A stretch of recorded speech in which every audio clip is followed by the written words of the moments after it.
I'm Kim Benini. Welcome to the March edition of AstrologyIlluminated.tv. Today we're here to talk about the qualities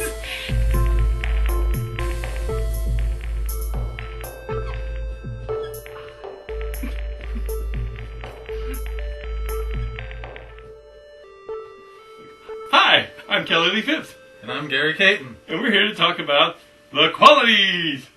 Dun, dun, dun, dun. This is a traditional astrology concept, if you will. It goes back to about 350 BC. And Aristotle was the guy that really codified the system of knowledge. And this is something that lies behind everything in the tropical zodiac. And we're going to show you, we're eventually going to get to how deeply embedded it is in the system. But it's something that a lot of people really aren't familiar with. So hopefully it'll be kind of like an aha thing where we can begin to discover stuff that was always there and we were always talking about, but we never really knew exactly what it was. Mm-hmm. My theory is that the Greeks were Taoists.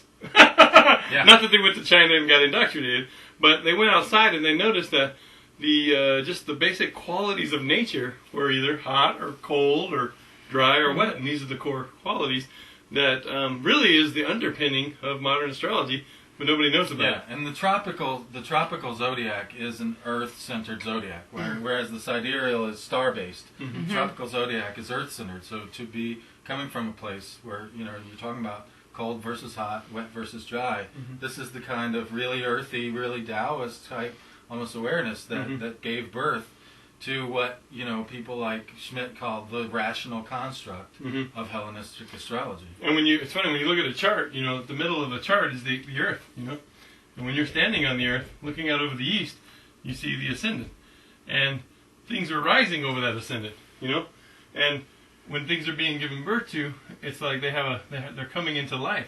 And out here, we have like say zodiac signs with planets moving through them. But the thing is, from Earth, there's a point where heaven meets Earth, and that's the two points over here, the ascendant and the descendant, where things are going down. So we're talking about coming outside and just basically going back to Earth-centered. Here I am on Earth, and wow, today it's hot and wet out. Yeah. Oh, it's cold and dry or cold and wet. Yeah. So.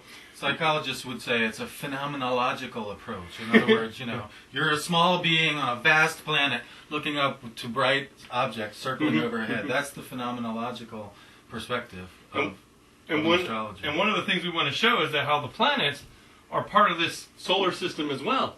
And so they're part of the physical experiential realm. So we're going to show, by the end of the show hopefully, how the hot, cold, wet, dry qualities of ancient astrology from Aristotle, right? What was the year? 350 BC. Aristotle was breaking this down. It was actually created around 575, but he was the one that codified it into workable philosophy. But we're going to show how each planet is related to one of these principles we're going to be talking about. You call them the elemental qualities, but we're also going to show where the elements really came from, right? Right, exactly. This is sort of the root of the whole thing, and it all sort of builds from there. So this is something that's at the foundation of everything you already know, and it's been sort of lurking there, like the unseen, hidden knowledge, the occult knowledge behind all hidden mysteries. And our one of our premier scholars, who's still alive on the planet, Robert Hahn, has shown from his research of ancient texts and stuff that the elements that we use, you're familiar with, fire, earth, air, water, actually emerge from this system of qualities. So just by looking at nature and seeing what to flow with. And the four qualities were hot and cold, which were the differences in energy expression, right? Right. Basically, the way to differentiate between hot and cold in energetic expression is if you think about it in terms of a planet or a sign or anything, heat basically adds energy to a system. Anything that energizes you, that gets you pumped up, when you start moving around, your body produces heat. Does Kelly have a lot of hot in his chart? You might think that. You might intuitively. Does he have any cold whatsoever? That could be cold. Cold is about chilling out. That could be cold at 3 in the morning. Chilling out. So relaxing. Hot adds energy to the system. Cold takes away that energy. This is Kelly on ice. That's nice. And then, of course, you have the other axis. These are the active qualities. How much energy you got in the system, right? don't think of them in terms of temperature. Think of them in terms of like Action. relaxing or getting energized. Right? Mm-hmm. Then you have on this, when you heat things up, it sort of dries out. When the sun goes down and gets cold, the dew comes out, it gets moist, or we'll just call it wet. Mm-hmm.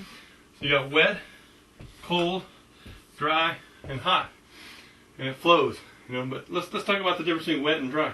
Okay, yeah, wet and dry. Qualitatively. What we're talking about here is, when things get wet, they sort of glom together, and so, if we want to get all Look at the wet two soggy boys. and huggy kissy, right? That's wet. That's moist. So qualitatively, it brings things together. It makes connections. It gloms things together. Mm-hmm. But if you're talking about dry as a concept, it makes distinctions. It's Me, you, Mm-hmm. my wife, my husband. What we're doing here right now is sort of the dry kind of, we're using the intellect and we're making distinctions. Now put a woman in the middle and Then you have Then the whole thing goes. yeah. Dry really brings conflict sometimes. Yeah, absolutely. It does. Absolutely. It does.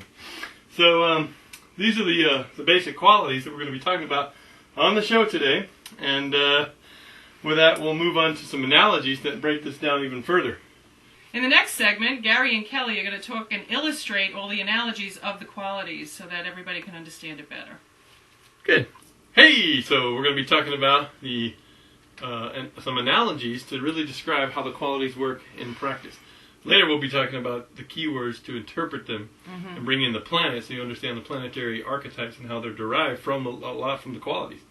So let's start with cold. Let's start with the seasons, right? What is cold? The coldest season of the year is Winter! right? So I could have answered that.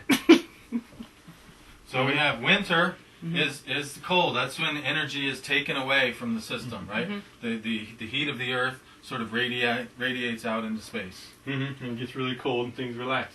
And then what comes out here when it comes And starts as rising we up? move out of winter towards spring, as we are now, hopefully the rains come and things get wet. Spring. So we have spring.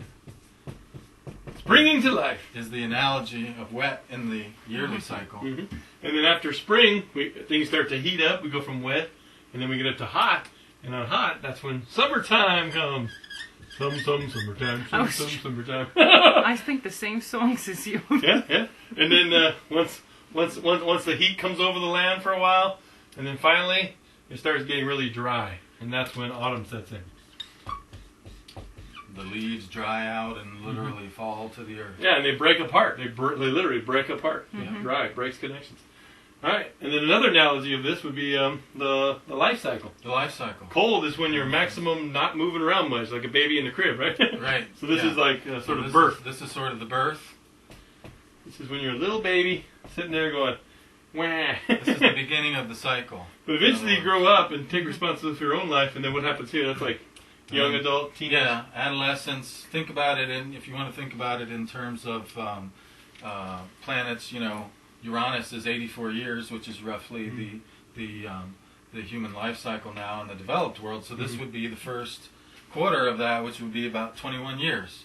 So this is... I would call it young adulthood. Young adulthood. Adolescence would be the crescent moon. So this is AYA, the Association of Young Astrologers. Yeah! Oh, they just got their new website up. AYA. Go sign up. Support young astrology.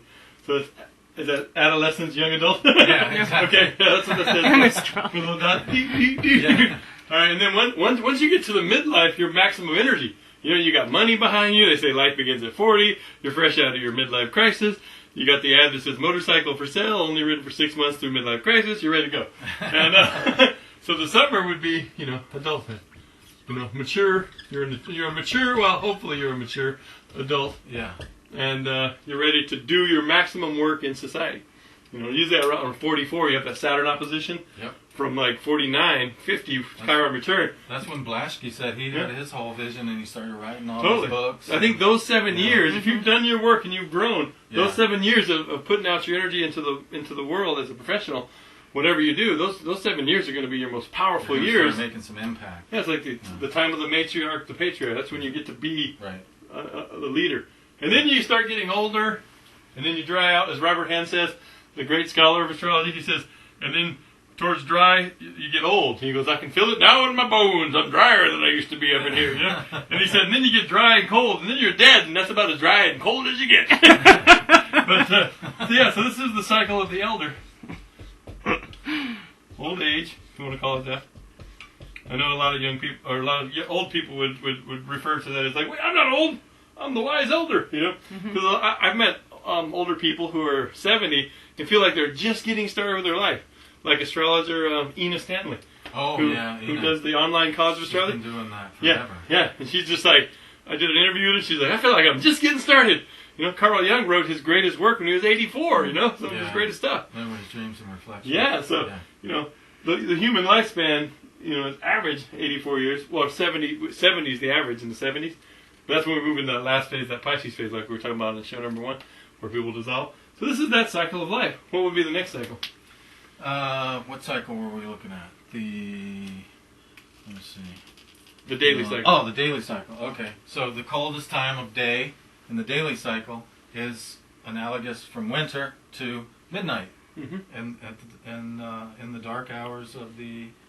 So it's pretty cold out there with ghosts running around. Yeah, this is when you get the chill at midnight. You know, that runs up your spine.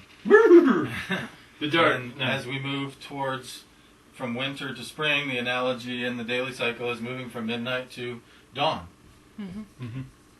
Rising up. This is when the heat starts to come back to the earth.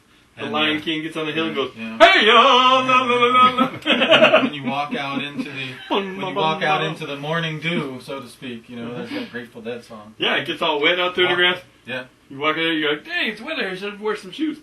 And then, of course, things start to heat up during the day. The sun gets to high noon. And then you have the hot quality at its maximum flow each day. So these qualities are direct experiential. You can experience them every day. Just go outside at these times and you'll feel the direct experience of the qualities. And then, of course, as the heat starts to settle down, the sun goes down. This would be sunset over here. And things are, going to approach cool by then. But right here it's dry. Things dry out, you know. And it's more of a time to sort of go inward. And it's the sunset time. So sunrise, sunset. And then the last analogy here would be the we got the seasons, we got the life cycle, we got the daily cycle, and then the moon cycle. Even the lunar cycle ties into this. What would this be? Again, at the beginning of the cycle is the conjunction or the new moon. So which we're moving towards right now. So this would be the new moon. The new moon or dark moon. Cold. We can even draw the circle, you know.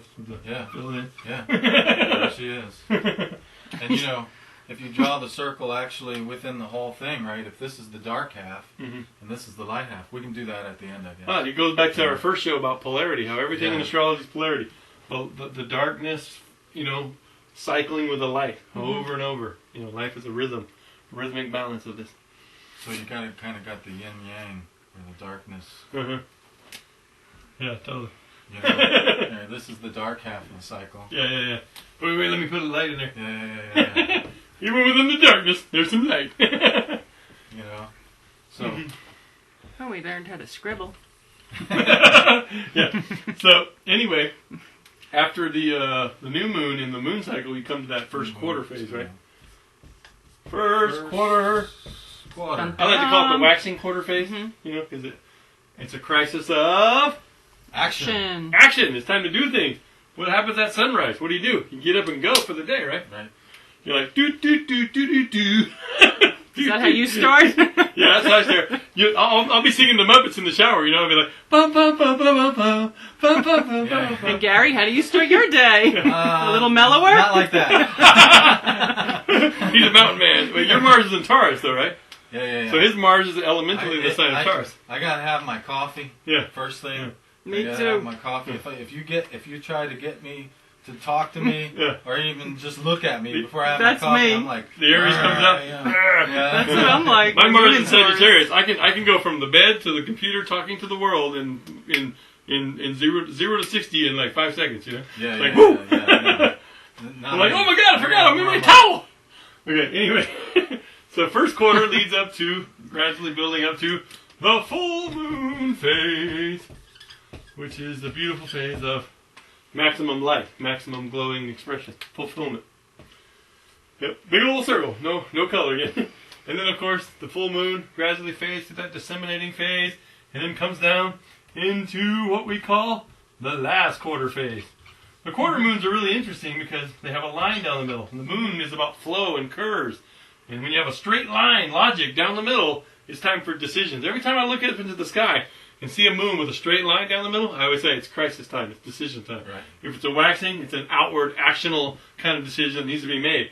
And if it's a waning quarter, the one after the full, 7 days after the full moon, it's a time to go inward and have a revolution of consciousness. Yeah. Mm-hmm. And so that way you have to make this inner decision. Mm-hmm. And so here we have what's called the last quarter, or I like to call it the waning quarter. And the reason why there's a decision that needs to be made is there's a square, right? If the sun's here and the moon's here, they're square to each other, right? Yeah. So that's what squares are about. Squares are about making decisions. Whereas if the sun's here and the moon's here and it's full moon, that's your opposition. I thought squares were just supposed to wear plaid pants. That too. Okay. But they have to decide to wear the plaid pants. So do people without a square in their chart never have to make a decision? Everybody has a square by transit, though. Every 7 days there's an emotional decision. That's true. With a moon. Yeah. Good point. So nobody's off the hook for making decisions in life. Everybody's responsible. Damn, nice try. Nice try. Everybody's got some dryness in their chart, some responsibility.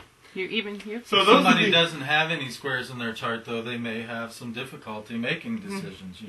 Because if you have that square inside you, you have this circuit that's able to say, okay, bam, bam, bam. In other words, you have that sort of innate ability. Whereas if you don't have it in your chart, you may have to learn how to, it may take you some time to, weigh distinctions, and you might be really, you might have some opposition, so you end up a lot like a Libra, right? You're like, well, you can do this, but then, the opposite's also true, and then there's this, but the opposite of that's also true, and you get stuck. That's the thing about the opposition, is you get stuck between these two things, and you have to be able to say not either or, but both and. Reconcile those opposites in order to move forward. And that's the key word for the day: reconciliation. Alright. So because really you have two polarities here, right? Absolutely. You have one polarity going this way, saying lowering the energy or raising the energy. Starting to look like a weird symbol here, but then you get the dry wet going that way. This could be the symbol for the qualities right here. Yeah. Because it's two oppositions interacting, creating a dynamic flow, and so we see it every day in nature. We see it in the life cycle. We see it in the moon cycle. It's all over the seasons. It's all around you. And you don't even necessarily think about it, but like Kelly said, you live it. Every 7 days you have this crisis, and every 3 months. And every 3 months, because the sun takes 3 months. And every 21 years around us.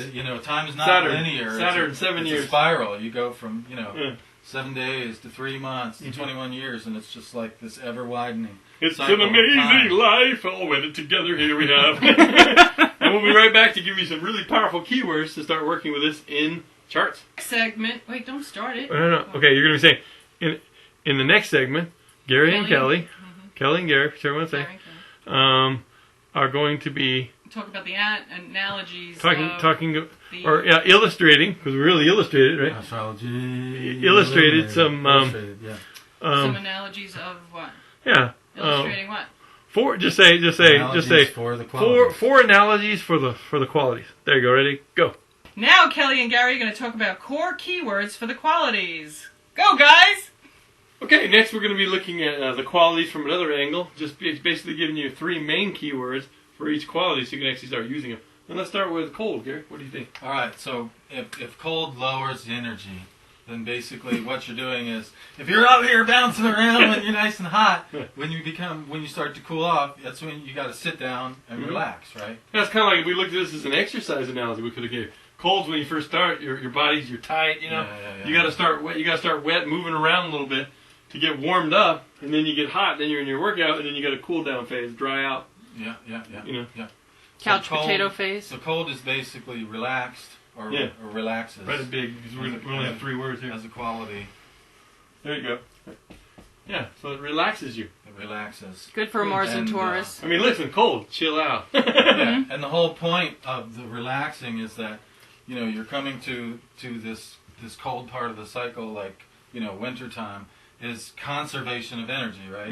You're conserving your energy. So as a quality, this is about conservation. Conserve, yeah, cold conserves energy. Rather than exerting it. And then the whole point in conserving energy and relaxing is like to be the Buddhist monk who's sitting meditating, right? And to transcend in terms of awareness or in terms of energy, to sort of transcend, physically. When you conserve energy and you go inside in the winter, you're transcending the season. You're surviving through winter. So. It's kind of like when the new moon. They call the new moon that time when the veils are between matter and spirit are wide open or connected even more.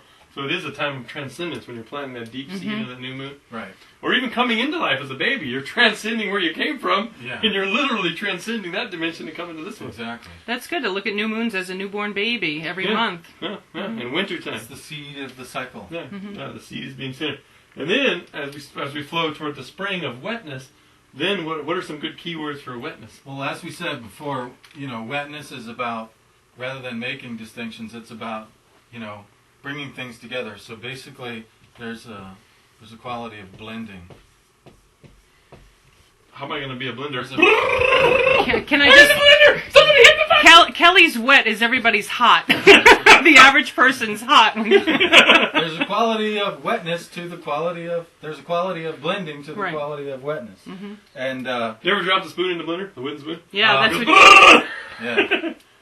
We've done that. That's always... That's when the blender goes dry. Exactly. It skips the whole hot cycle. So when you're blending things, you're making connections. You're making connections. You're bringing things together. Just like in the blender, the whole point in sticking stuff into the blender is to connect it all. Yeah. If you don't add wetness to the ingredients when you're making a cake, how are you going to get the goo? How are you going to get everything coming together? Right. It's one of the it is the most creative of all four qualities. Because you just feel like you're like when you create something, you cut a piece out here and you cut something out of here and you put those together and you make something. And what are you doing when you bring disparate elements together and create a larger whole? You're synthesizing. Yes, synthesizing. It is the phase of synthesis. Remember, this is teenagehood. Yeah. Good. When teenagers are looking at each other across the room going, "You look mighty fine in them jeans." I want to synthesize. It's also about what you were talking about in terms of synthesizing who you are out of all these, well, on the one hand, I get along with the jocks. On the other hand, I get along with the geeks. And how you were saying... I'm an Aquarian. So in high school, I have my own group. My group was just be true to your own individual self, no matter what all the people are saying. And no matter if you're fitting in with the stoners and the jocks and the preppy people and the nerds and I was just a member of every group. I had friends in each group. My Mexican friends, I lived down in the ghetto, so we were just all hanging out, Yeah. And I was just friends with everybody, and so I was blending. That's sort of how you form an identity, is you blend all these disparate elements into a new thing, which is your personality. Yeah, if you want to graph it, I was like, maybe 1/3 jock, 1/3, scholar, student, nerd, and then I had, I was a fan of The Cure, so I was like new wave guy, and then I was like, a little bit of, I was friends with the stoners because I grew up with my friends, so even though I never did drugs, I was friends with those guys, and then I had some, friends that were, I guess these would be my Mexican friends, where we'd always hang out and I'd go to their house and eat sopapillas and cook our little tortillas on the stove and eat beans and rice, and, and this is just my weird friends right here. So, and that's us, I guess, huh, Gary? The weirdos. So there's my Kelly synthesized into all his groups, Woo! Now, is that first quarter? The key point is a little bit of weirdness goes a long way. It keeps going and going and going. The Energizer. Well, when you're an Aquarian, you got to accept, when you have three brothers that just growing up say, "What planet are you from? You're so weird." By the time you get to school, it's old hat, Yeah. You're just like, they're like, "You're weird." I'm like, "Hey, you Tell know me this." something I don't know. And I was like, "Yeah, isn't it great?" So that's how I went into a lot of confidence. I have three brothers. Yeah? Did they tell you you're weird? Yeah. Well, Are you an Aquarian? I'm still weird. Do you have anything in Aquarius? I have Uranus on the 4th. Oh, Uranus in the 4th. Weird family. They were the weird ones. Okay. So then when you get to hot, right? The hot is about energizing the situation, right? So it's energizes. The opposite of relaxing. Yeah. And instead of conserving energy, it's about exerting energy, which is the same as about getting excited, right? Mm-hmm. I mean, if you took my temperature in a quality sense, I'm like very hot because I'm always excited all the time. You know? Yeah, A lot of hyperactivity. Yeah. It's like a lot of fire, a lot of air. That's why we make a good pair, because I'm a little bit on you're the grounded, other side. yeah, exactly. And you're like this giant, and I'm like this normal size. Can everybody out there tell the difference? Yeah. So when you start exciting things and energizing things, ultimately, what is the hot about? Ultimately, the hot is about... Look at the cheat sheet. You caught me off guard. Actualization is the word we chose for that one. Yeah, because if you think about it, you know, the full moon at the height of the cycle is the actualized... or midlife. Or midlife. It's when you actualize all the qualities that were there to begin with, and then you made them real. But by the time midlife, we'll have our own little crew of camera people. We'll be like the #1 astrology show on the web, you know? I might be heading to dry by then. Kim would be like down here. Oh, I already hit that midlife. Help! I'm drying out! That's when I replaced my husband with a book. No. You're lucky I'm an Aquarian. I'm a water bear. I can come pour some water. Oh, phew. Okay, no drying up here. Okay, so then when it's hot, some of the great keywords for dry. See, dry tends to harden things, right? Dry tends to bring things together and to congeal and structure. So one of the main keywords we use, well, right here we have blends, right? Yeah. So here we have separates. Go ahead, talk about that. Well, yeah, I mean, you know, as you go into the fall again, you know, the leaves separate from the tree, and in third quarter, you know, Roger talked about it as the seed separating from the plant, right? The seed falling to the ground, and so there's this crisis of consciousness where literally the person has to sort of step outside themselves and detach in an intellectual or consciousness way, and sort of rather than being all in their body and being about action. You're not as limberous as you once were. The crisis of consciousness is more detached. It's a separate quality, which creates that sage in you. Absolutely.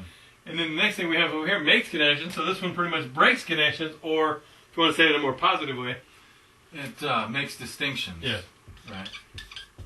So when you're separating things, what you're doing is you're making distinctions. You know, it's kind of intellectual again in a way. You know, but you're saying, you know, this is different than this. Yeah, it's more of an analyzing kind of thing. Yeah, exactly. Where here you just accept things at face value. You're like, oh wow, I won the lottery, yeah. Over here you're like, okay, let me analyze this. Do I really want to go for this scam? You know, you're older, you're more mature. You know? Exactly. So, and then the final of that, you know, how this the relaxes leads to transcendence. When you relax, you meditate, you can actually transcend the whole world. Here you synthesize, you make connections, it starts to blend, right? The synthesis is the key. Here you have the actualization. What do you have here? You have... Things separate, then you make distinctions, and you have... He wants me to remember his words, man. I have my words written down. It's structure. Structure. Yeah. Structure. I'm with you.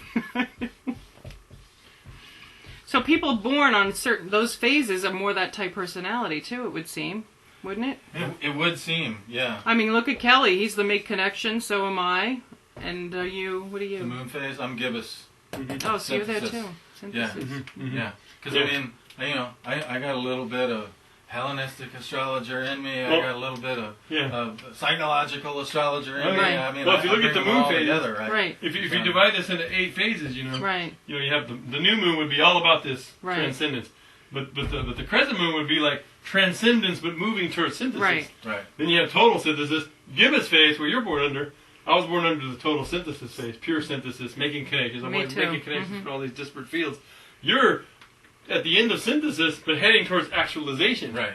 Like you write more articles for Mountain Astrologer where you really look. How can we actualize this into a useful thing? Right. You know? Like I created my own system of astrology from self-taught, from the ground up, totally self-taught. Yeah. And then my son that doesn't want to leave the room, he's in that separation, third quarter. Isn't that perfect? Yeah, and then the disseminating phase would be about taking that energizing actualization of the fulfillment of the full moon and moving it towards separating, making distinctions, wisdom, Right. And then, of course, teaching you're in the total separation stage where you have your whole structure there. And then eventually that structure has to die and be reborn and transcended. In the balsamic phase, the last phase of the moon phase cycles, the last 3.5 days of the moon phase, or 3.5 years of the progressed lunation cycle, or that balsamic phase where structure is going into transcendence of that structure and starting a new cycle. It's a beautiful thing. It is a beautiful It's so thing. amazing. It's all Perfect. Astrology will bring you enlightenment! As we do this class on the balsamic phase. yeah, we're doing this on the balsamic phase because we got to get ready to edit for the new moon. So that's the major keywords. We're going to be right back, and we're going to show you some deeper ways to understand the qualities, and then we're going to bring in the planets, and that's what's going to get really exciting.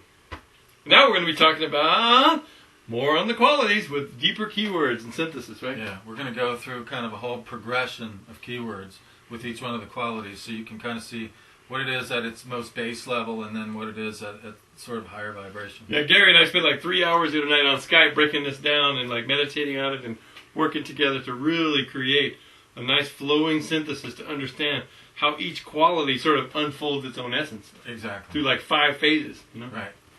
So the first one we'll look at is, want to do cold first? Sure. Is this at the bottom? Yeah. Okay, cold. We'll do cold and hot just to sort of show how they flow. But first we'll do cold. So what's the first phase of cold? The first phase of cold is, we talked about hot versus cold being about energy. So the first phase of cold is stillness or quietness. Ooh. You got to get still. Right? To become still. To lead to that transcendence, you know. Exactly. First thing people do in meditation is sit your butt down, go get to that still, quiet place in your heart and focus, you know. And so by becoming still, you can move into the next part, which is to relax. Is that still part of this one? No, that's the next one. Oh, okay. We only got 2 here? Oh. What about all these freezes? Oh, you want? Yeah, You're gonna bring have it room up. for all that? Okay. Yeah. So, mix static. What's static mean? Still.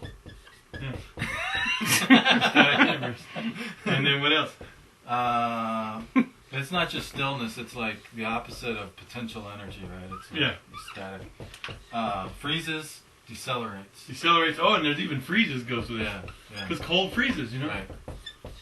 A lot of people don't understand this, but when you think about the cold, what happens when you get an injury? You put an ice pack on it, right? You got to freeze it to transcend the injury. See how that works? Yeah. So. Yeah, and like for instance, if you give somebody the cold shoulder, what are you really saying? You're saying, hey man, I need some stillness, I need some quietness, I need a break. Yeah. From Yeah. whatever. Wow. Yeah, because when you have too Don't much take it activity going personally. on, I need a break. people always do that around me because I'm so high energy. I'm like, Instead of giving people the cold shoulder, you can just use that term. I need some space, Oh honey. yeah. I need some space. Yeah.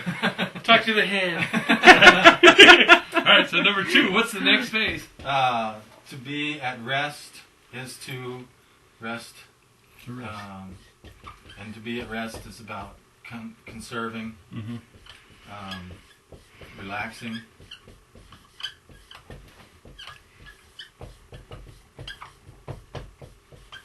And being at rest, conserving your energy, relaxing is about soothing. It's about sort of, that's sort of the whole reason why you take a time out, right? To kind of soothe whatever. Totally. Yeah. And to do that healing process, you need to rest. Exactly. So when you come back to the core here, it's about conserving your energy so that you can go back out and do more activity, more hot. Exactly. And then what happens? So,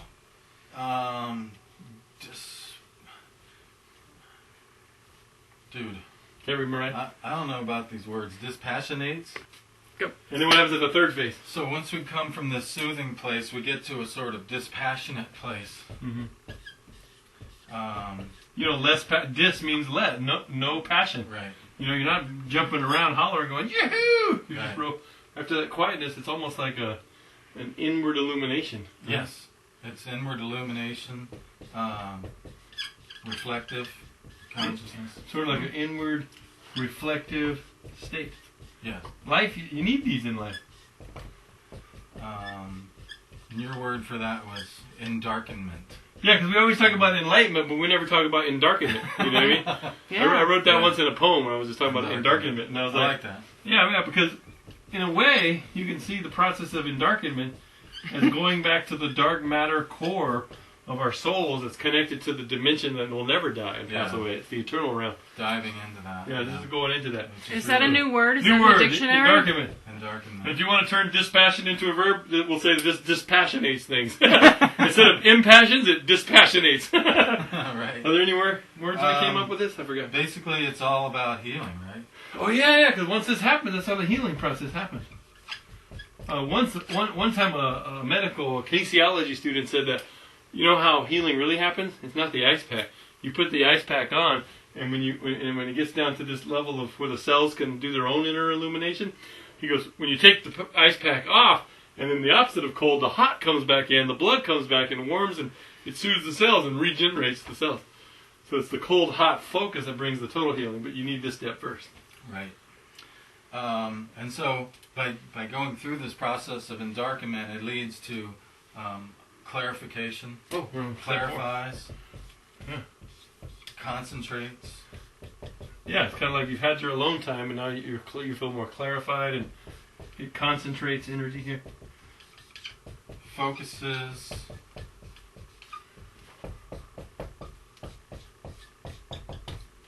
And do we say concentrates, focuses, clarifies?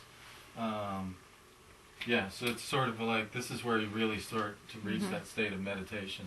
Okay, meditation. Where you're in sort of a healing space here, and then even deeper than the healing space is sort of that meditative space. That's because so many people don't do this whole process, and that's why they're just running around stressed, you unhealthy. can get still, but you may not actually reach the deeper, deeper essence of the quality of cold, which is it's all about becoming inwardly reflective so that you can heal, and then beyond that you can actually get clarity. By the time you heal whatever it was that you needed to time out from that person you can go beyond that healing and beyond being okay with whatever it was to really a meditative state, to be like, beyond that, really start to work on, well, what was this about, on a deeper level, so that next time when I'm faced with this situation, I won't need that space. Oh, when you call it timeout, guess what that stands for? Yeah. Transcendence. Right. Exactly. T. Transcendence. Yeah. It's a timeout. It's time for transcendence.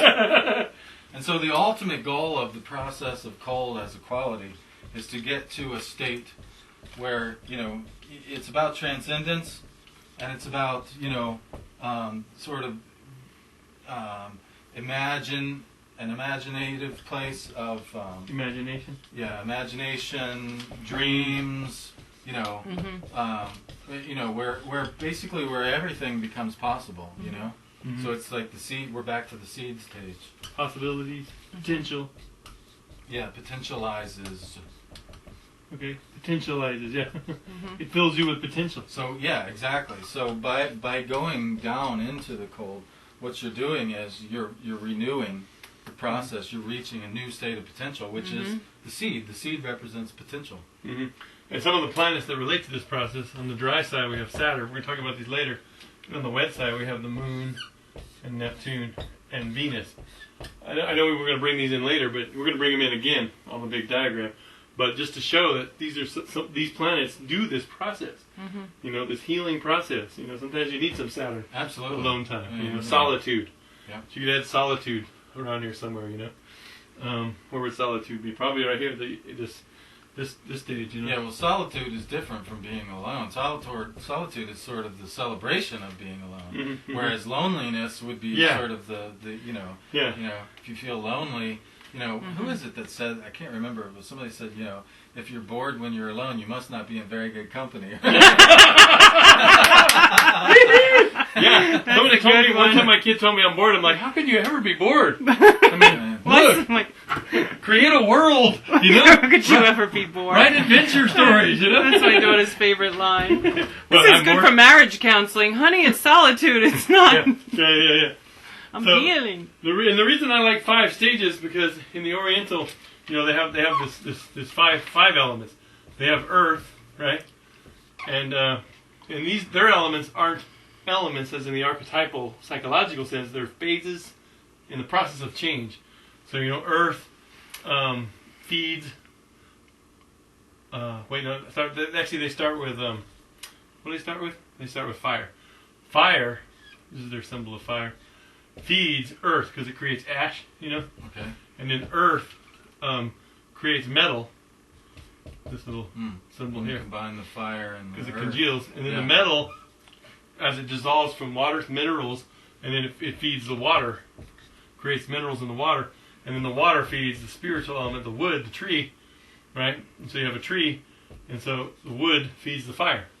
So these are processes in the chain. So step one would be, the fire. In the sense of coal, the fire, and their symbol of change would be, okay, what are you going to initiate? Stillness, quietness. And then the earth, rest, conserve, and then the metal, which is the metal's about like a sort of breaking up. Right. It's about going in, having that in darkness. Solitude. The healing, yeah. And then the fourth would be the water, clarification, like seeing an empty pool and seeing a vision in the pool, meditation, the pool of the mind, right? Right. And then the wood would be the transcendence, like a tree reaching up to transcend and reach for the sky. Imagine, dream, And you can see why Neptune would be in this dreams, imagination, the moon. Venus is like half on this side because Venus can go high. Venus can go either way. Half. She swings both ways. Oh yeah, that's my girl. Yeah. And actually, Chiron can go half too because Chiron can be part of this. Yeah. So these ones are can be half cold half the time. Yeah. That's a typical woman. Now we're gonna erase this and get and start looking at hot. All right, we got the hot quality, which is where we're gonna raise the energy. Woohoo! Heat it up, baby. So what's the first step of the hot? Hot is about motion, right? Ooh, motion. Because you have to get up off your butt. Do the locomotion. Motion. And so hot basically accelerates. That's sort of the essence of heat, is that it accelerates things. It puts them into motion. And then once you're in motion, then you become energized. Is this still part one? No, that's the next step. Okay. There's no more keywords for part one? Motion, moves, accelerates. Oh, I guess motion and moves is the same thing, huh? Yeah, pretty much. I Right, used a little Virgo and maybe discrimination generates. there. Generates? Generates, I like that. Yeah, generates. I was thinking that when I was writing. I was like, this is like generation of energy, Yeah, the motion actually creates the heat. Right. So we got generation, and what's part two? So by getting up and moving around, you become energized, excited. So this is right here's energized, excites, and warms. Ah. What is a doctor going to tell you if you go in and complain of depression? If he's not one of those ones that's just going to say, have Here's a a pill. He's going to say, you need exercise. You need to get out in the sun. Right? Sunlight is good for seasonal affective disorder. And kind of when you start exercising, you start moving around a little bit, and you start getting warmed up. Exactly. How many then what people? happens? Right. So then once you start moving up, you become brightened. You become less depressed. Ah, this is like that full moon side, the hot. Up here where you maximum brightness. Brightness. Illumination illuminates. Which can be psychological illumination, not just light. Exactly. Well, how many people are too tired to exercise? Well, that's the point. Once you start, you got a lot of energy and you want to do it. I know. It's The true. key is just get it started. Put your shoes by the bed, jump into them, and go. And so when you brighten, you become impassioned. So impassions. Kelly is all of the above in the hot section. I got so much passion I can. Okay, warm up a room, heat up a city. Just hook some wires to me. And so the point of becoming impassioned is to move into the next phase, which is being about inspired, right? To inspire, to uplift. To inspire, uplift, or enthuse. Or enthuse, my favorite word, enthusiasm. Yeah. Right. And enthusiasm is the soul cycle energy. And then once you're inspired, uplifted, and enthused, then you become actualized. Ah, actualization. Isn't this Maslow would be proud of us. Actualized or enlightened might be another word you might use. Literally, enlightened. Illuminated, enlightened. Better than in darkened. I don't know what that word is, bro. That one there? Yeah. Awakens. Awakened. Yeah. You become awakened. What did the Buddha say when they asked him, what's the difference between you and the average Joe Schmo? I don't know if he was Joe Schmo in ancient India. Yeah. But they said, he said to him, I am awake. See, he had achieved this level of actualization, enlightenment. Maslow would be pissed off because we got at the bottom of the pyramid, but hey. Self-actualization comes through here. That's why we run the cycle around. Yeah, we could be moving. Yeah, we could be moving up. Yeah. But basically, that's why you start the journey in the first place to reach this phase of actualization Right. of your heroic self. A lot of metaphysical teachings call it your higher self, and they say that the body is a printout of consciousness. I don't like to call it higher because that just implies that we're lower selves, down here. I like to just call it, your visionary self. Mm-hmm. What's the potential self? You're the actual self right here. The awakened self. Yeah, how can you bring the awakened self down through it? And that's what the hot quality is all about doing. And planets that are participating hot are Jupiter, Venus half the time. She can go up there in her Libra sense, be all social, She can heat things up. Jupiter's always hot. The Sun, of course. Right. Mars, of course. Uranus, and half of Chiron. So these are the planets that participate in the hot quality. When they're moving around the chart, they're doing this stuff to you. Yeah. They're inspiring you, they're uplifting you, they're energizing, all this beautiful stuff. It'll all make sense later when we draw the diagram out. But let's go to the next phase, which is we're going to look at the polarity of dry and wet and break it down in 5 stages like this as well. And now we're going to focus on the wet phase. All right. So the wet quality. Let's go through the 5 stages of wetness. Everybody likes to hear about this. Wetness softens things. Ah. Right? When you add some water, when you add some emotion to the equation, you soften things up, right? Mm-hmm. Moisturizes. Ooh. Give me some lotion. Yeah. Loosens things up. Not right? hot liquidy lotion, regular lotion. Mm-hmm. Yeah, it's like oil, you got to loosen things up. Right. Make the engine run. And by softening, moisturizing, and loosening things, we move to step 2, where we have the blending occurs. Okay. So first you have to add a little moisture, and then you can start blending. You got to rub it in. Yeah, exactly. Well, at least Mixing. he's doing his own rubbing in. Mixing. Like in the blender. Yeah. Synthesize. Synthesizing. Bringing things together that normally wouldn't go together. Mm-hmm. Like you too, oil and vinegar? No. Synthesizes. What is that word? Promises vision. That's what vision. Yeah. Excellent. It promises vision. It's not there yet. But it's not potential anymore either. It's developing. It's like a young person studying mentor. Oh, you're very promising. Right. So it's promising a vision. But it's not delivering on the vision yet, Right. Yeah, because synthesis is promising, right? When you bring new stuff together, it's like, oh my goodness, this is new, this is, Barack Obama! Yeah, right, exactly. Okay, 3. And from that promise, you begin to make connections. This is the make connections phase. Yeah.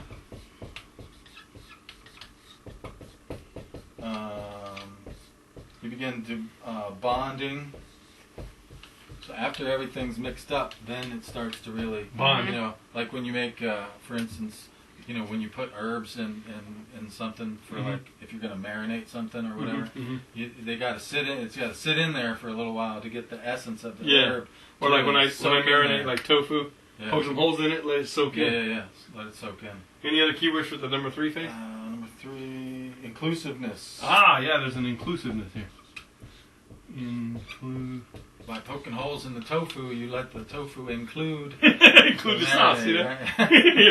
Get some of that tamari down in there. And from inclusiveness, we move to a stage of basically socialization. Woo! Socialization. Togetherness. Nice. Socialization. Or togetherness. Togetherness, right? Communal. So it's the communal energy, No wonder young people are all about the communal flow. Exactly. No wonder teenagers always run around in little groups. Right. Bring the whole pack in. And from this togetherness and this communal feeling, we can then move into the last stage. Which is what?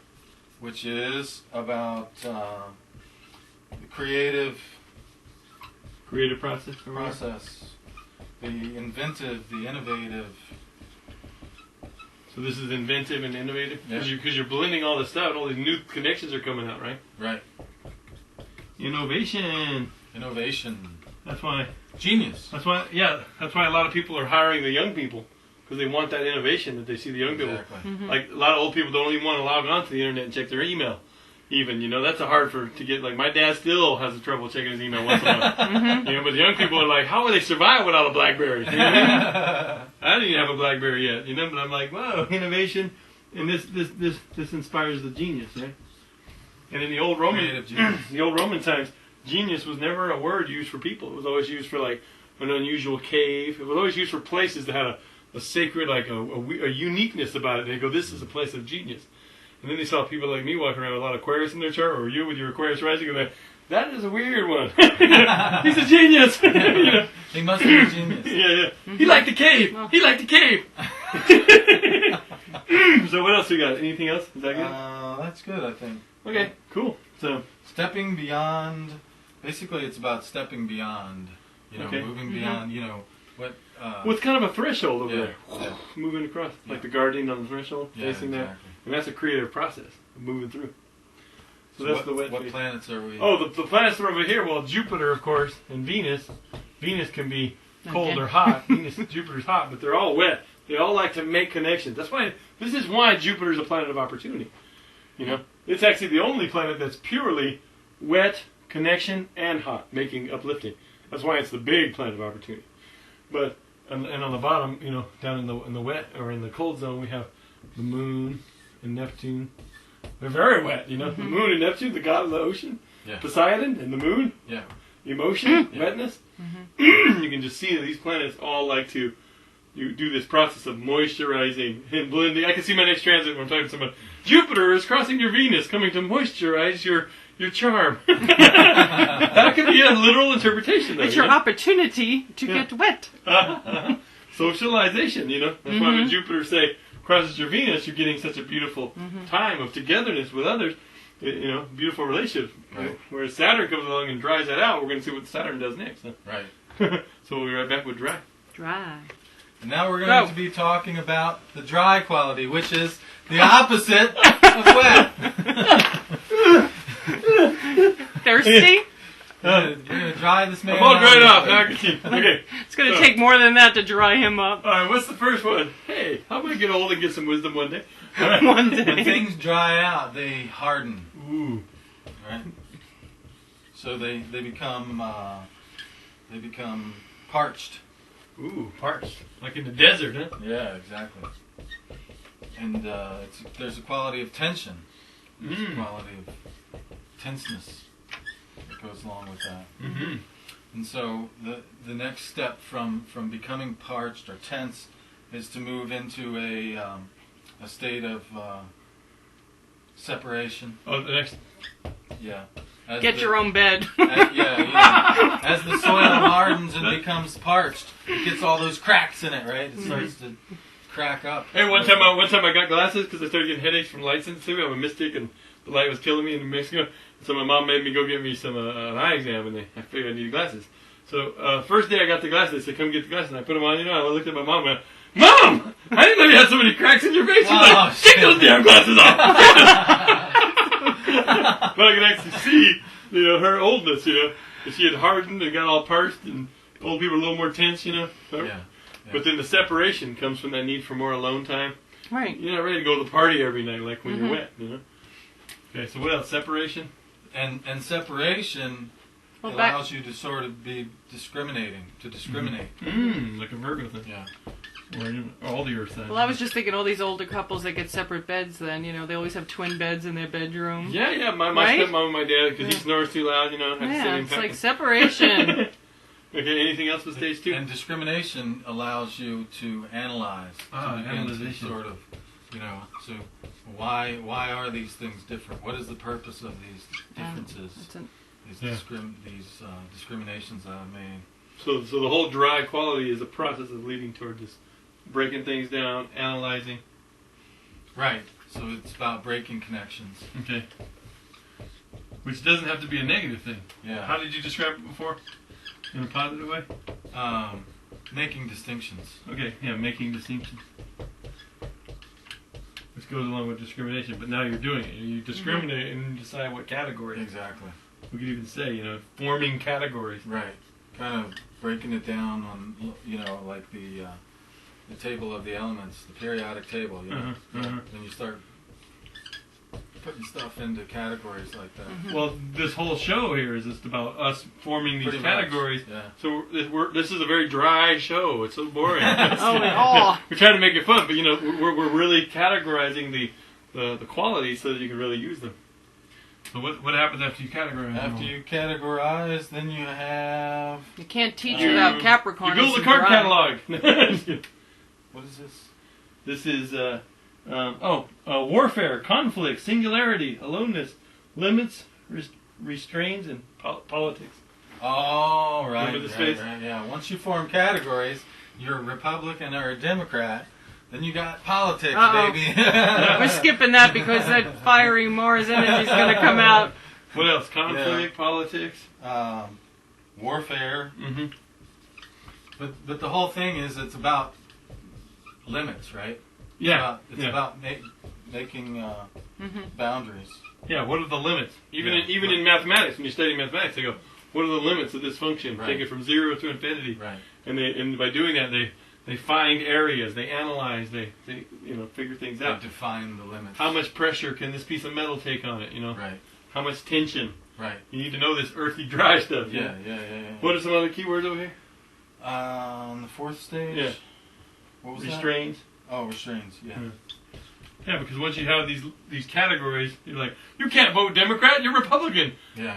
Like, not if we use our dirty tricks and go over there and mess up their election. Just kidding. I saw Rush Limbaugh say, "You Republicans in Ohio, go vote for Hillary. We want to keep this race alive as far as we can, because they're going to tear each other apart." See? Conflict, politics, warfare. How can you do that if you're registered as a Republican? It's an open primary. You can vote in the Democratic primary? Yeah, a lot of states have open primaries. The fifth point of the dry is after we've got all these restraints. And you've defined the limits. The point of that is to have wisdom. Mm-hmm. And to create structures, groups of limits. Mm-hmm. Organizations, right? Yeah. So you can say organizes right here. Organizes. And the whole point of forming structures and organizing things is to transform them into something bigger. Oh, so that's the cold when you go back to the down to the bottom? Yeah. Or does it have transforms there? Oh yeah, transformation, yeah. Oh, because we're not at transcendence yet, we're at transformation. Transform. We're taking the whole cycle, which you built up, and you're transforming into something wiser, older, and more effective. Because this is sort of the death phase of the cycle. The autumn. Things are dying, things are being transformed. Yeah. So dry is a transformational quality. How are you going to get raisins? How do you get raisins? Transform the grape. Yes, you got to transform the grape, It's like turning water into wine, but grape into raisin. Now the planets. Oh, and then the planets that are related to the dry. Of course, Saturn's as dry as you get, It's the pure dry. Don't be picking on us Capricorns. Right. And then, of course, Chiron's pretty dry. The Zen master loves to make those distinctions. Yeah. And then, of course, also on the dry side, you have Mars. It's really dry. The Sun, it's a little hotter than it is dry, but still dry. And then Uranus. All these are dry. All these planets love to make distinctions. They love to separate and bring conflict. Mars is the god of war. Sun is the ego. Uranus is shock therapy. Saturn's like, here's the boundary. I don't care how you feel. Get the job done. Doesn't care how you wet. So anytime you're looking at these planets in a chart, you can think about these keywords. Mm-hmm. Limitation, restraint, So if you have Saturn crossing your moon sign, where your moon likes it to be wet, all of a sudden, limitation and restraint of that. So you feel, oh, why am I feel depressed? Because Saturn's drying out your wetness. Your soul, it feels like it's literally being parched, But it's really just being transformed. Yeah, it's really just being transformed. Yeah, restructured, yeah. Right. Cool! Isn't this an awesome way to think about archetypes? Come on. She's dancing. Come on. So we'll be right back with... What are we doing next? Okay, with that, we'll be right back. We'll get Gary back over here. We'll be right back. With your dancing. Talking about the elements and how they come from the qualities. You won't believe it. Wow, can't wait. Hey, we're back with the elements and the planets, breaking down the qualities with us. We're going to show how the qualities actually form the elements, so to speak. Yeah, and also give the planetary energies a lot of their meanings. Right. So starting with cold, when you combine that cold energy with that wet energy, you get the archetypal principle of water. Water. And water is represented, it's a yang element, it's a yin element, so it's represented by a downward pointing triangle.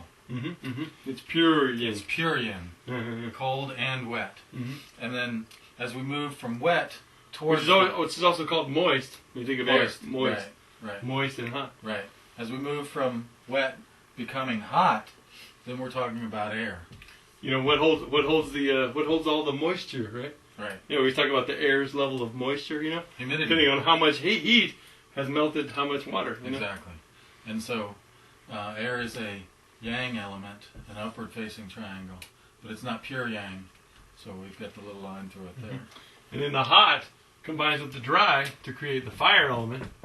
This is where the elements came from, according to Robert Hand, whose studies of the ancient Greeks taught him this. Hot becoming dry.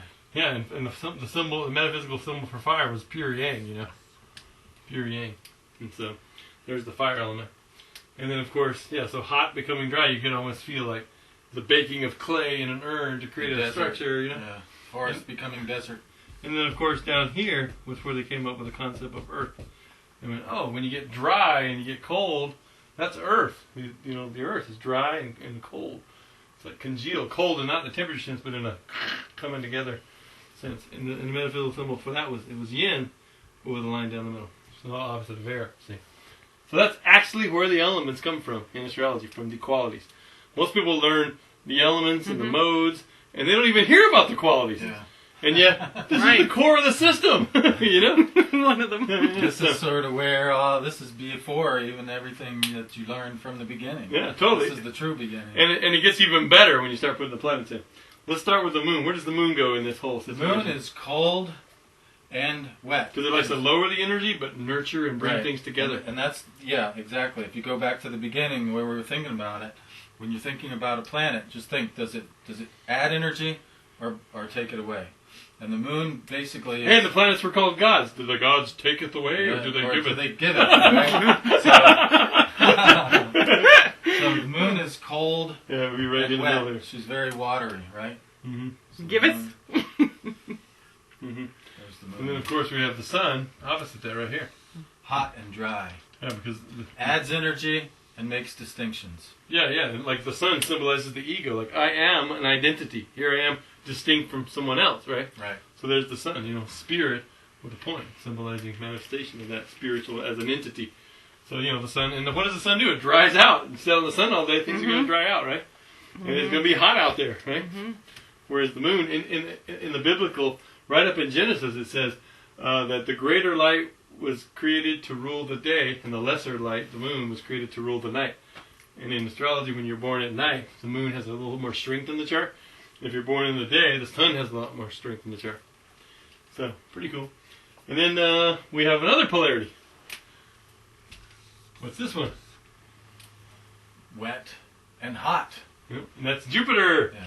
Jupiter brings things together. It brings unity, you know, consciousness, and it energizes things and inspires things at the same time. So it's both wet and hot. This is why I think Jupiter got its, you know, meaning of being the planet of opportunity. Because if things are coming together and the energy's being uplifted and enthused, Jupiter's the planet of doing that kind of inspiration. It's a beautiful planet. And Jupiter in Greek means, pater means father, pater, and Ju means air or sky. So it's the sky father. Sky father. Look at that. You never think of Jupiter as being an air planet, but Right. it's the only planet that's pure air in this diagram. Yep. Which is kind of, you could think of the sun as fire and the moon as water, but Jupiter air, you don't hear that in the vernacular. But why is Jupiter about publishing, higher education? It's very airy. All that airy stuff. I mean, it does govern a hot sign, Sagittarius, and a wet sign, Pisces, but it's an air planet in the way it works, you know, in its quality. And the opposite of Jupiter?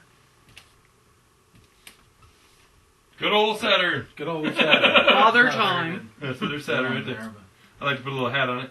Give it some authority, you know. Yeah. I am the man. So what is Saturn doing? He's making distinctions, dry, and he's lowering energy, cold. Yeah. Saturn always likes to restrain and get things quiet. It's about the planet of solitude and going within that solitude to sort of figure things out at a deeper level. And wisdom.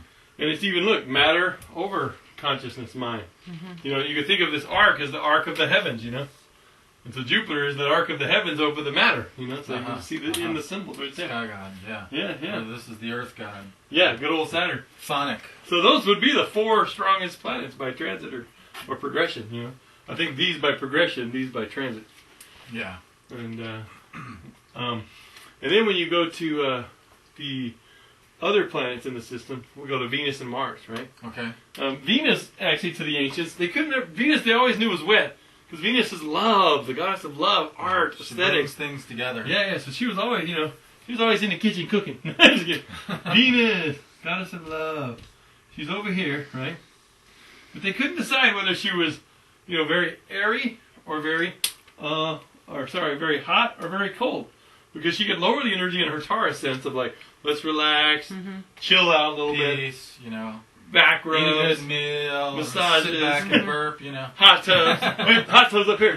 Hot tubs when she goes to the party, and then she's in her Libra sense, and she's more the social Venus, the lover. And so Venus is always right there on the line. She can be both. She can be both hot and cold, depending on what. And what's interesting about that is that Venus has 2 manifestations as a star. Yeah. She has both the morning star, where she's part of the day sky, so she's very solar. Yeah, She's up very here. hot, right? Yeah. And then as evening star, she's sort of She goes down. down into the She night lowers sky. it, yeah. She's a part of the evening sky, and so she's more cold. There, she brings unity. You know, the morning star Venus was about warfare, hot, which brings us to the counterpart of Venus, which is Mars. Mars. I like to put Mars right here. Just because Mars doesn't sit in line, Mars can never go cold. No. Mars can never go down here. Mars is very hot and very dry. Which is very interesting when you think about the psychology of the sexes, you know. Yeah. Venus, women have their corpus callosum connected, you know, right here. They can think right brain and left Yeah. brain. Where Mars, we're just up here being left Focused on one thing. Well, we kind of got this little pointer Get into that egg. We got a little pointer here. But actually the ancient symbol of Mars was actually just reverse Venus. Right. And then it got happy and tipped over, and then it became, you know, very phallic. But, so Mars is over here in the, definitely dry. Mars is the god of war in symbology, you know, so it's like, distinctions. it can definitely Us be dry. against them. Yeah, the reason I put it over here below the sun a little bit is because the sun is hotter than it is dry in actuality. It likes to raise the energy, but it's not necessarily about breaking connections. How are you going to be a sun and shine with an ego without a crowd around, you know? Right. Mars likes to drive him away. You know? Yeah. So Mars He's is drier than he is hot. And if you look at Mars' surface too, it's drier than it very is hot. dry. Yeah. Very cold actually on Mars. Yeah. But hot At night. At night, yeah. And then hot, the sun's very hot. You look at the sun, you know. The nuclear furnace. Yes, exactly. So Mars is there. Well, now, who's left among the classical planets? Mercury. We have the trickster. The trickster. Mercury. Mercury Now, was always neutral in Hellenistic ancient astrology because if the messenger takes on a charge, it can't be the neutral messenger. So they always had Mercury hiding right up in here. Because Mercury can deliver a message, and that message can make you feel connected. Hi, come and join us at the ball. It can make you feel hot, inspired, like, whoa, that was the best poem I ever read. Yeah. It can make you feel cold and ember, like, whoa, that was so reflective Yeah. and healing. Thanks for saying those healing words. It really nurtured me. And then you can go to drive. It's like, damn you! This is a legal notice. You're going to court. You know? So Mercury can do it all. Mercury's like, And Mercury could absolutely go. Do you think he's got a strong he could Mercury go there? with all these other gods. He could go from Mount Olympus down to, and also down into the underworld. You know, he could go all those places. Right. Pluto's realm, Hades. We'll get to that. We'll get to that one. But then, okay, so when you jump out to the modern planets, well, let's start right beyond Saturn. Now we have this dwarf planet that we call Chiron now. And Chiron, after analyzing it, would actually go right over here. Because Chiron's definitely dry, like Venus is wet. It's totally dry. Yeah. So it's the opposite of Venus. He's the shaman. Yeah, he's the shaman who can sort of go and find the wisdom, right? Make all the distinctions. And make the distinctions that need to be made. But the Which Chiron... herb is to be used for what ailment? Exactly. It can really do that earth thing, but it's very fire. If you think of shamans, you think of like the Southwest, right, where it's very fiery and earthy out there, you know? Yep. It just nurtures that energy. Now, Chiron's like a mentor who can be a Zen master who can raise the energy and inspire like a coach. Come on, we gotta win this game! He's tough, but he can also be very, I need to put restraints on you. Yeah. I need to limit you and to teach reflect. you. Yeah. Daniel-san, no more meat this week. Remember Karate Kid where Mr. Miyagi kicked him off and beaten? So Chiron's right there. And then, and this is the system. If you think about the outer planets, then you can assign these same qualities. Mm-hmm. You can do it the same way. Yeah. Let's make some room here for... I'm going to make some room for you. Yeah. Sun's up here. Yeah, well, it's kind of right here because you want it to be opposite the moon. Yeah. But Mars over here. So Mars, right above Mars, we'd have the octave. A lot of people say Pluto's the higher octave of Mars. Pluto, I don't agree with that. I feel like, look at the glyph. You have the circle of spirit with the cross of matter, right, above the circle of spirit. Here you have the same symbol with Uranus. And if you think about Uranus, what does he do? He most definitely adds energy. Yes, he heats things up. He heats things Aquarians, they have a lot of Uranus in them. I have the Sun in Aquarius trine Uranus, and I'm like, whoa! Are you sure, Kelly? We weren't sure about that. How are you? And Uranus also makes distinctions, right? Right. It's a planet of innovation, nonconformism, rebel, freedom fighter. You have to make distinctions to do those sorts of things. So Uranus is most definitely hot and dry, and in a sense, a higher octave of Mars. Which, let me say something else about Uranus. Notice this, Uranus, you would think, a lot of people say, oh, it rules Aquarius. In modern, forget that. Just stick with your traditional rulers, because Aquarius can be very dry, communal. Right. Let's all form a structure. Thing is, Uranus is very fiery. Exactly. In the work by Stephen Forrest and Jeffrey Wolf Green called Measuring the Night, they have a whole chapter on there with charts showing proof that Uranus is the #1 indicator in charts where trauma happens. Yep. So fire, Can burn you, yeah. Yeah, so Uranus is a very fiery planet. I mean, if you think of Uranus in its Promethean sense, the god that stole the fire, right, or the Titan that stole the fire from the gods and gave it to humanity, gave it to Mars, the man. Said, here, take this and run with it. Uranus probably gives Mars its fire on some metaphysical level, But it's also Uranus is about intuition. And if you think of these in the Jungian sense, of thinking, feeling, sensation, and intuition, boom. Uranus is total intuitive knowing. Right? You're getting it right there. It's making leaps of knowing without the logical steps that come in between. So that's what intuition is. Yeah. Good point. I really like the Jungian connection. Yeah. Came out of nowhere. That happens with me because I'm a Uranian. Talking about intuition. It came from Uranus. Yeah, bro. It came from the source I was talking about. It's like, hey, why are you talking about me? Throw this at him. Yeah. Let me throw you something. On the line with Venus, but below Venus, because water likes to sink, is Neptune, Poseidon, Lord of the Sea, because Neptune is definitely wet. And wet. But cold, but also it can be air, it can be hot. Yeah. Because Neptune can inspire. Right. Neptune can uplift, like a religious ecstasy. Right. Oh, Yeah. So she do both. She can do both, just like Venus. Yeah, so she's up there with Venus. But below Venus, as opposed to above Mars, because remember, Uranus means heavens. It's the sky father. So Uranus is up here. If you think of this as a three-dimensional diagram, that's your upper level. Right. And so this is above. Uranus is up here above Mars. And Neptune would be below Venus, because Neptune favors the cold quality, because the water sinks to the cold. What is the old Taoist quote? Why is the ocean so great? Yeah. Because why do all the rivers flow to the Great Sea? Exactly. Because it's good at keeping low. She's lower than them. Yeah. And Neptune has a lot of humility. Yeah, absolutely. It's the mystic, the poet, the dreamer, Right.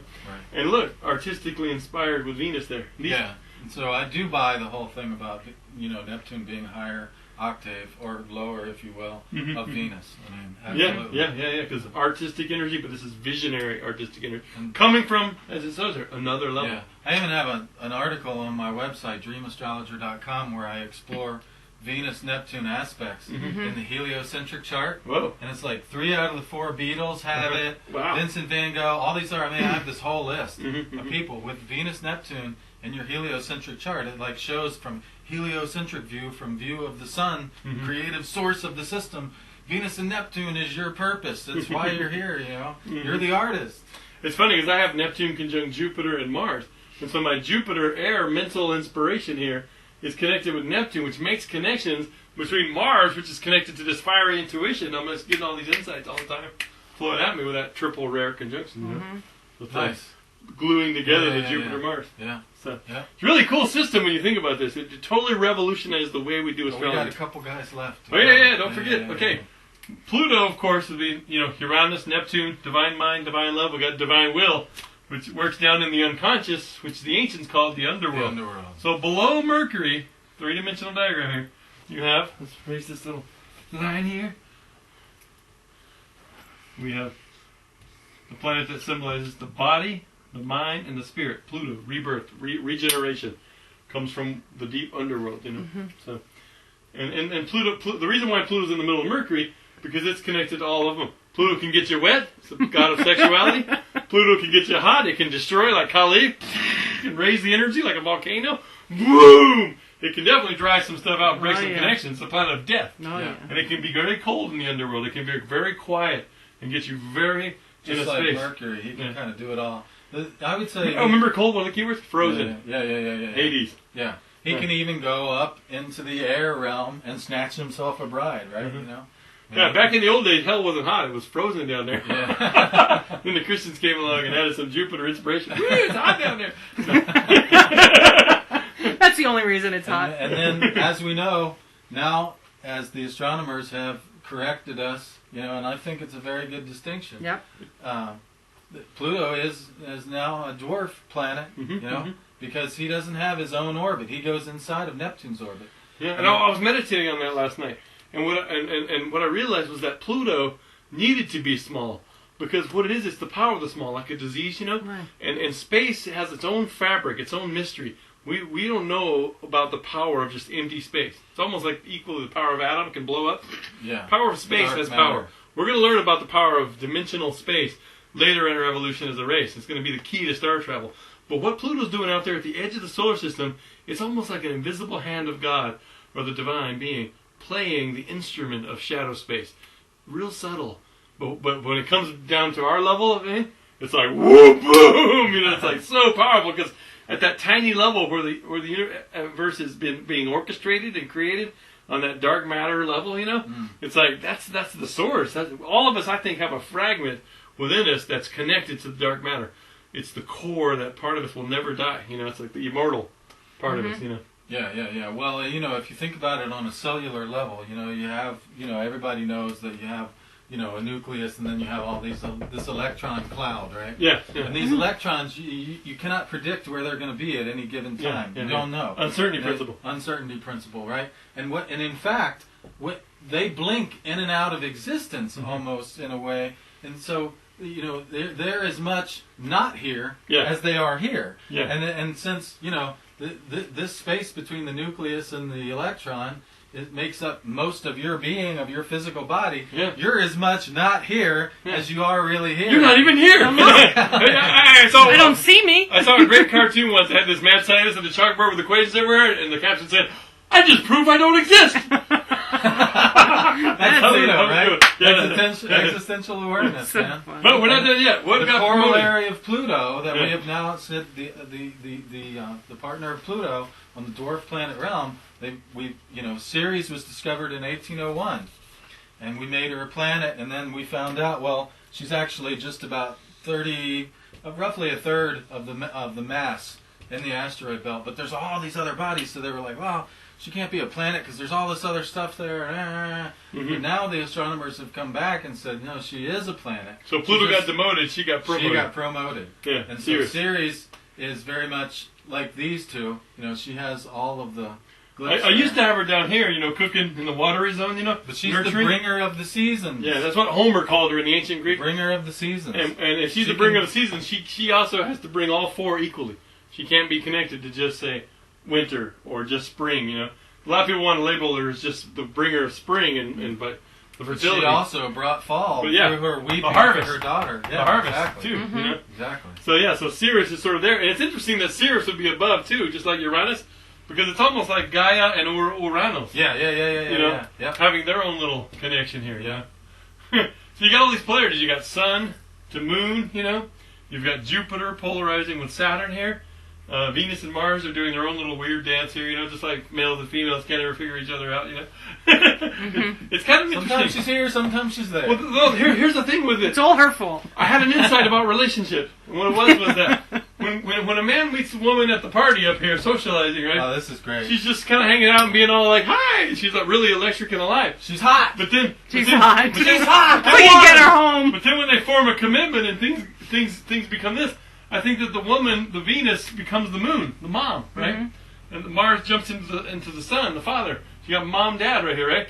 But when you have the moon down here, it sort of brings things down into like a we have to pay the bills mode. We have to be secure. We have to hold down the home, the hearth, you know. And what happens is Mars is just like, wait a minute, what happened? What happened to this side, you know? So, it should be both. So what happens is men start getting attracted to this, and then they end up wanting to leave the home because of this whole, you know, what happened to that. So I think there's two responsibilities here. Men have to realize that this is required to form the whole family thing, you know, and women have to occasionally cycle back up there, you know. Or we can make her want to be up here. Yeah, exactly. Feel, we can make her feel. I mean, what like do she you wants to always come up hear? here. All I want is just a little compliment now and then. I want you to tell me I'm hot. Yeah, and exactly. As you tell me I'm hot, I feel hot, and then and then we'll get some witness going on. We can get back to what we were doing when we started this thing, right? I think it's funny in our society. There's always been this attraction from the older men to the younger women. Yeah. Saturn, Venus, that opposition right there. You know, so to the young hotties. Yeah. So it's just an interesting diagram that explains a lot about life. You know? Mm-hmm. And you can just see when a planet comes around, like whenever the sun comes around, it's going to raise the energy. Even the progressive is going to raise the energy, but it's also going to make distinctions. It's going to make you distinct into you were this one season, but now you're changing into this. Yeah. How does the sun become the hero? Mm-hmm. By distinguishing himself through action. Mars and setting himself apart. I am the hero because I achieved this great feat, you know. Yeah. So the sun is absolutely making distinctions. And the beginning of the hero's journey would be here, when you're just all about your needs and you sort of doubt yourself in a way. Right. But then as you start to meet the mentor and come out of this phase, you know, Jupiter being the guru, you know, you come up here and the opportunities happen. You meet your allies, Venus, allies, mentors, teachers, and then eventually you get up to this hot place where you're actually. You're not Luke Skywalker anymore. You're like the Jedi, but you haven't defeated Darth Vader yet. You know, you haven't. Right. There's still some quests. Now that you're embracing the full hero through a Uranian sort of process of intuitive knowing and trusting in that higher self, the visionary self comes down, and you become the warrior, able to go through this, cross this last threshold to gain the treasure, and fight the tradition, the establishment, you know, and to make a newness come about in there, you know. And Saturn grants you ultimately with that wisdom, you know, that comes. And then you bring transformation. Then you bring the gift back to share it. Exactly. So, with that understanding, we have an amazing amount of insight into everything. So the elements and even the qualities of the planets come from the qualities. Yeah. Hot, cold, wet, and dry. If you understand hot, cold, wet, and dry, which is it's really common sense. Principles, then you can understand, you know, why the moon acts like she does, why water signs act like they do, and etc. This is the principle: hot, cold, wet, dry. The qualities are sort of below, you know, lurking underneath that all the knowledge that you know about astrology already. So watch this video several times, and you'll get more and more insight into it, and even into the zodiac. We should do one more thing talking about the zodiac real quick. All right, we'll be right back with talking about the zodiac, how it ties in. All right, so now we can actually tie this energy into things, you know, into the zodiac. The fire signs, right, are Aries and Leo and Sagittarius, right? And now we know that fire is both hot and dry, right? Well, the water signs, right? What are the water signs? Well, Cancer. We got Cancer, Scorpio, and Pisces, right? Oops. That's not Pisces. That's more Cancer. I heard Scorpio acted more like gasoline. Here's Pisces. Okay, and we know that water element was cold and wet, right? Okay. Then you have the what's the next element? Water. Let's go with air. Okay. Air signs are Gemini and Libra and Aquarius. And they are, now that we know, air is moist or wet. and also hot. Hot air. You're full of hot air, Kelly. Fire, Oh my God, who told him that? And then earth. And I do have Mercury in Capricorn. That keeps me a little grounded here. I can keep things together in my mind. Earth, because my Mercury's in the earth side. Now earth we know is cold and dry, right? Dry and cold. And the earth signs, of course, are Taurus, Virgo, and Capricorn. But here's the cool thing. If you think about it, Aries happens in the spring. Remember the diagram with the big circle? Aries happens in the spring, which is the season of wet becoming hot. And that's actually how you want to really think of the elements. The air element isn't just air. It's actually, the air element isn't wet and hot. It's wet becoming hot. The fire element is hot becoming dry. The earth element is dry becoming cold. And then the water element is cold becoming wet. And so, when you think about that, if Aries happens in the spring, right, that's a season of wet becoming hot, right? Leo happens in the summer, which is right in the middle of the hot becoming dry. So if you think about it, Leo is the purest of the fire signs. Because not only is it hot and dry by fire, it's in the middle of the hot and dry season. And then, at least in the northern hemisphere, and there's some argument whether this is a seasonal thing based on hemisphere or whether it's a universal principle coming from higher realms. I believe in the higher realm theory. But Sagittarius happens all the way down, if you see the big circle again, Sagittarius is at the end of cold dry becoming cold. So dry becoming cold, right? So when you look at this, you can say, okay, well, Leo is the purest of the fire signs, hot, dry, hot, dry. Aries has some wetness. And when you think about it, Aries isn't wet, but you think about it, it is wet. Wet's about making connections and getting out. Aries is very outward. It's like, hey, but the problem is when it gets out there, it's very hot, and it likes to break connections. So it's like, it's really into making connections, but it likes to burn people out there and break and make distinctions and say, I'm an Aries, And so Sagittarius is hot and Gary's dry. an Aries, by the way. Oh, Gary's an Aries, yeah. But let me say something in their credit. The Aries is also about making connections in an innocent way, like two kids wrestling, when you're growing up. Right. That springtime of life when you're just like, rah, And we need that phase. I mean, that's the phase of the hero's journey that's important, especially in the development of the male psyche. But hot, dry.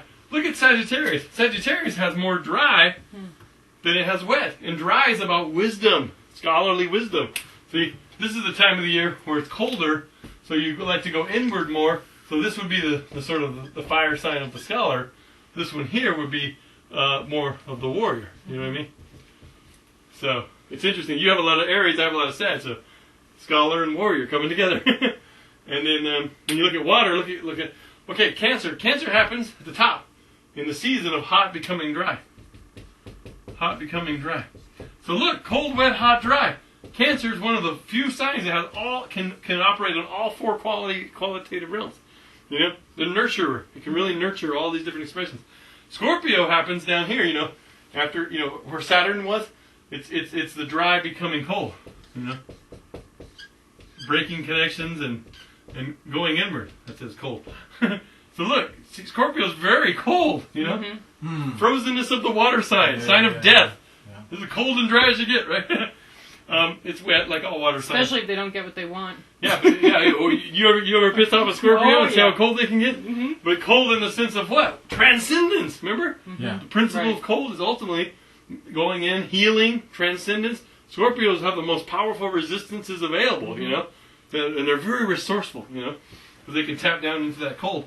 Pisces is interesting because Pisces happens in the season of it's the last time, so it's right before right before Aries, so right before wet, you have that Pisces zone, and that would be March, right before March. So that's the season of cold becoming wet. So really, Pisces is the most pure of all the water signs because it's cold wet by water and it's cold wet by season. So Pisces, it would be like Leo, like the purest of the water signs. Okay, and then air, check it out. Gemini happens in the wet becoming. It's like the last synthesis phase of the hot, or the wet becoming hot, right? Wet becoming hot. It is wet hot. Ooh. So Gemini is the purest of the air signs. Gemini is pure intellect, mental energy going out. And the cool thing is Libra happens all the way over here in the dry becoming cold, right? Because it's dry, it's fall, right? And starting to become cold. Look, wet, hot, dry, cold. Like Cancer, it too is a nurturer, socializer. It brings together all four in a balance, a harmonic balance. And then Aquarius is interesting because Aquarius happens way over here. Or no, sorry, way over here where you had the moon, remember? The water bearer. I think this is why the Aquarius is called the water bearer. It's in the water segment, and that's the segment of cold becoming wet. So look at this. Wet, hot, cold, wet. What's the common denominator? Wet.